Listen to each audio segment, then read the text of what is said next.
અને સમાચારો પર નજર કરીએ તો સુરતમાં રિંગ રોડ પર ફરી આગની ઘટના બની છે। શિવશક્તિ ટેક્સટાઇલ માર્કેટમાં આગની ઘટના બની છે।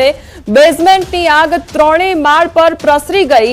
ફાયર વિભાગની 10 થી વધુ ગાડી ઘટનાસ્થળે દોડી આવી છે। ગઈકાલે પણ આ જ ટેક્સટાઇલ માર્કેટમાં આગ લાગી હતી। ગઈકાલે દુર્ઘટનામાં એક વ્યક્તિનું મોત પણ નીપજ્યું હતું। ફરી માર્કેટમાં આગ લાગતા અફરાતફરીનો માહોલ સર્જાયો છે। ભીષણ આગના પગલે નાસભાગ મચી જવા પામી છે। તો સુરતમાં ફરી એકવાર આગની ઘટના સામે આવી છે। ગઈકાલે જ્યાં આગ લાગી હતી એ જ વિસ્તારમાં ફરી એકવાર આગ લાગી છે અને માર્કેટમાં આગ લાગતા અફરાતફરીનો માહોલ પણ સર્જાયો છે।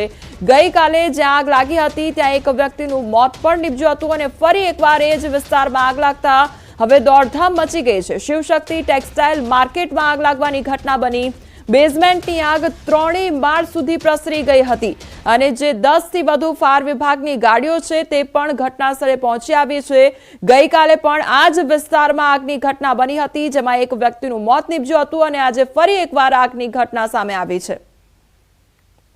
સુરતના રિંગ રોડ વિસ્તારમાં આવેલી શિવશક્તિ માર્કેટમાં વહેલી સવારે ફરી એક વખત આગ લાગવા પામી હતી। ખાસ કરીને ગઈકાલે મોડી સાંજે આ માર્કેટમાં આગ લાગતા ધુમાડાના ગોટે ગોટાને લઈને એક વ્યક્તિનો શ્વાસ રૂંધાતા મોતની ઘટના સામે આવી હતી। ત્યારબાદ ફરી એક વખત સવાર થતાની સાથે જ આ માર્કેટમાં આગ ભભૂકી ઉઠી છે। 3 માળની આ માર્કેટ છે કહી શકાય। તમામ દુકાનોમાં આગ પસરી ચૂકી છે। ફાયર વિભાગની 15 થી 20 ગાડીઓ ઘટના સ્થળે પહોંચી ચૂકી છે।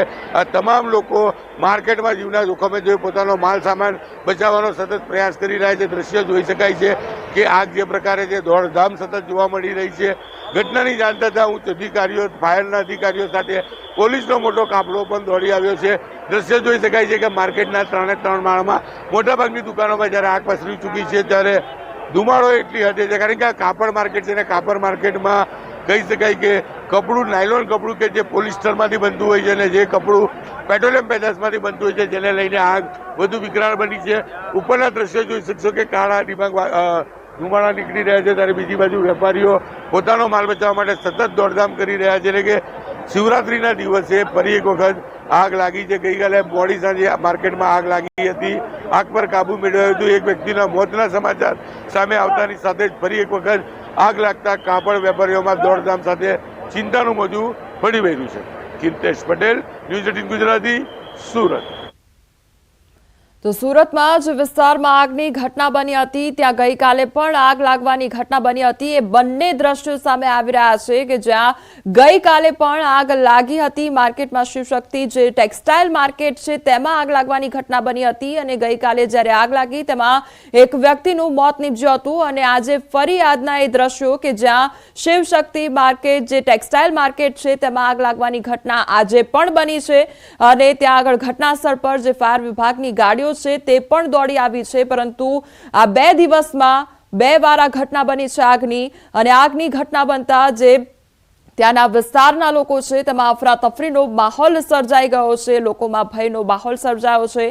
ગઈકાલે જે આગની ઘટના બની તેમાં એક વ્યક્તિએ પોતાનો જીવ ગુમાવ્યો છે અને હજુ તો 24 કલાક પણ વીત્યા નથી અને ત્યાં ફરી એકવાર આગની ઘટના બની છે।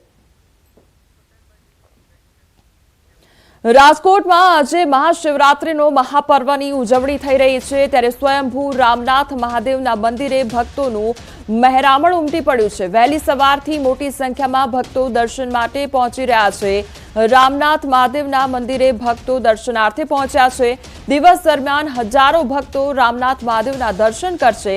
રામનાથ મહાદેવના મંદિર પોલીસનો પણ બંદોબસ્ત ગોઠવી દેવામાં આવ્યો છે। તો પોલીસનો ચાંપતો બંદોબસ્ત ગોઠવવામાં આવ્યો છે। ભક્તો શાંતિથી દર્શન કરી શકે અને પૂરતા પ્રમાણમાં આયોજન પણ કરવામાં આવ્યું છે કારણ કે આખા દિવસમાં હજારો ભક્તો દ્વારા જે ભગવાનના દર્શન છે તે કરવામાં આવશે અને ભગવાનના દર્શન કરી આ તમામ ભક્તો ધન્યતા અનુભવશે અને કોઈ પણ પ્રકારની અવ્યવસ્થા ન સર્જાય તેને લઈને ચાંપતો બંદોબસ્ત પોલીસનો ગોઠવી દેવામાં આવ્યો છે। તો મહાશિવરાત્રીના મહાપર્વના દિવસે તમામ મંદિરોમાં જે શિવજીના મંદિરો છે ત્યારે આજે વહેલી સવારથી ભક્તોનો જમાવડો જોવા મળી રહ્યો છે। ત્યારે રાજકોટનું આ મંદિર કે જ્યાં પોલીસનો ચાંપતો બંદોબસ્ત ગોઠવવામાં આવ્યો છે કોઈ પણ અવ્યવસ્થા ન સર્જાય તેનું પૂરતું ધ્યાન રાખવામાં આવી રહ્યું છે। અમદાવાદમાં નગરદેવી ભદ્રકાળી માતાની યાત્રાનો પ્રારંભ થયો છે અને 614 વર્ષ પછી પ્રથમવાર નગરદેવી નગરચર્યાએ નીકળ્યા છે। વાહનો અને હાથમાં ધજા સાથે ભક્તો જોડાયા છે। મેયર પ્રતિભા જૈને રથનું પ્રસ્થાન કરાવ્યું તો રથમાં ભદ્રકાળી માતાજીની પાદુકા મૂકવામાં આવી છે।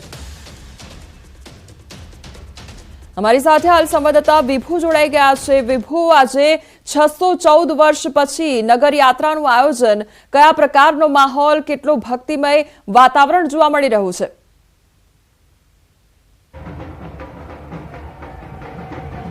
कोमल, माता भद्रकाली जे नगर यात्रा निकली रही है 614 वर्ष बाद छे ते नगर यात्रा निकली है। जो कि रथ है ते रथ में माताजीनी पादुका छे राखवामां आवी छे अने शहेरना अलग अलग विस्तारमां आ नगर यात्रा छे ते निकली रही है। अत्यारे नगर यात्रा छे निज मंदिरथी फरी अने एएमसी बाबा माणिकनाथनी समाधि सहितना विस्तारों फरी अने अत्यारे भगवान जगन्नाथना मंदिरे पहोंची छे। त्यां मंदिरे पर पण भव्य स्वागत छे ते करवामां आवशे। मोटी संख्यामां लोको छे ते जोडाया छे। अत्यारे जे रथ छे ते रथने अंदर लाववामां आवशे।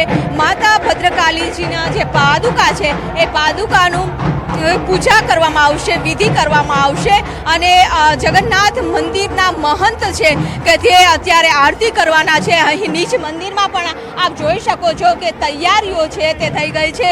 દિલીપ દાસજી, આજે ભદ્રકાળી માતાજીની પાદુકા છે તે જગન્નાથ મંદિર આવી રહી છે, પૂજા વિધિ ઘણા વર્ષો પછી જ્યારે માતાજીની આવી શોભાયાત્રાના સ્વરૂપમાં પાદુકાના દર્શન સૌ નગરજનોને મળી રહ્યા છે, ત્યારે સોનામાં સુગંધ આજે સોનેરી અવસર સૌને પ્રાપ્ત થયો છે। એમાં પણ મહાશિવરાત્રિનો પાવન અવસર છે અને આવા અવસર પર લોકોએ ઉત્સાહની સાથે આને વધાવી લેવો જોઈએ।